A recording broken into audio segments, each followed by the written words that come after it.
The US Postal Service is sounding the alarm. Without financial assistance from the government, it will be out of cash by the end of September as the COVID-19 pandemic accelerates its pre-existing financial perils. We expect to see a 50% decline by this summer. That means half the volume of mail will not be there, including the revenue associated with it. That's catastrophic.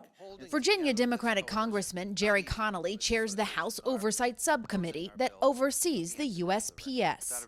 If there were a disruption in service or severe curtailment because of these financial circumstances, the areas that will be immediately impacted are rural parts of America, largely represented by Republicans. So I have a lot of Republican allies on postal issues in the House. The bipartisan Postal Service Board of Governors, appointed by President Donald Trump, has asked for $25 billion in direct funding, $25 billion in borrowing authority, and $25 billion in grants to modernize the post office.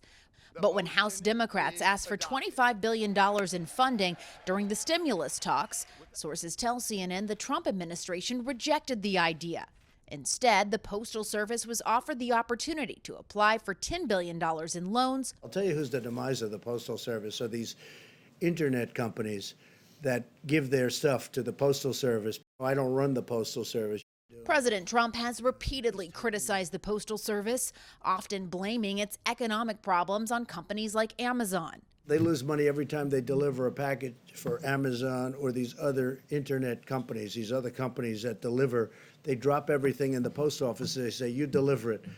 And if they'd raise the prices by actually a lot, then you'd find out that the post office could make money or break even. But they don't do that. Connolly says package delivery accounts for roughly 5% of total mail volume and about 30% of revenue. I think the president loves to have enemies, and one of his favorites is Jeff Bezos, the head of Amazon. And in his press conference last week, he absurdly asserted that the Postal Service would be fine if they just raised prices on companies like Amazon.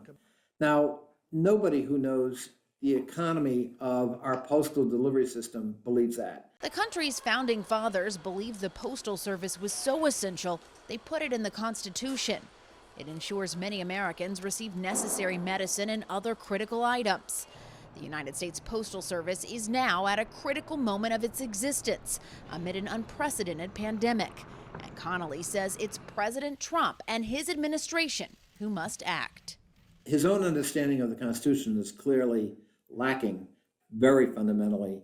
And unfortunately, the Postal Service is one of the casualties of that lack of understanding.